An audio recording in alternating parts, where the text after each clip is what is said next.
Anachronism posted, well, when was this posted?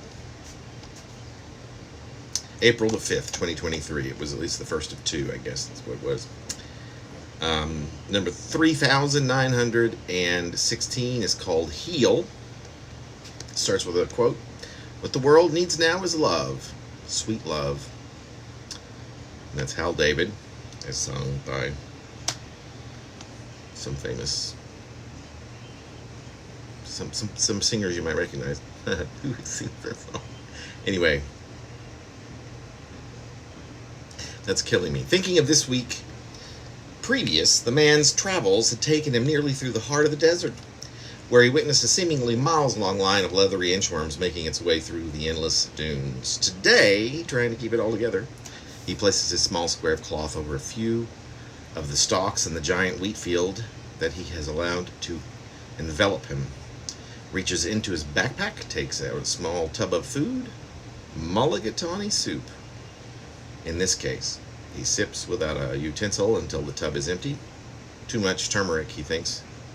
He is contemplating life's paradoxes, like how this wheat grows in this hyperbolic heat. How just last night he drank the nectar of a pair of peaches that he found in a shaded dell. His travels have not exactly been random, much as it might appear, even in his delusions. The red flags that appear all too often of late. He knows the sun is setting too slowly, but the delusions have made him drowsy.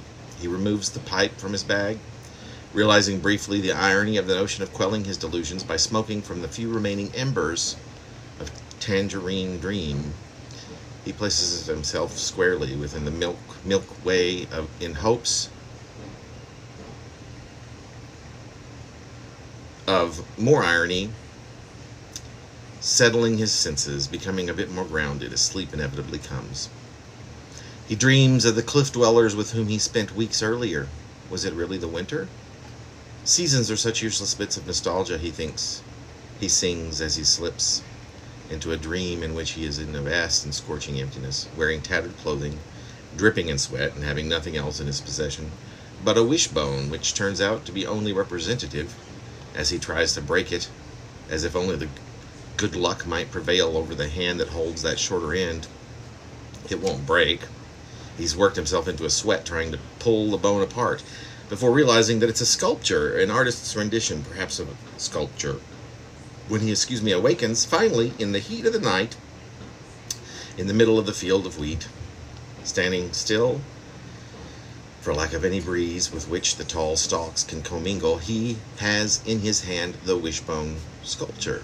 He will never know this, but it is sculpted entirely from stone that had been stolen from the moon.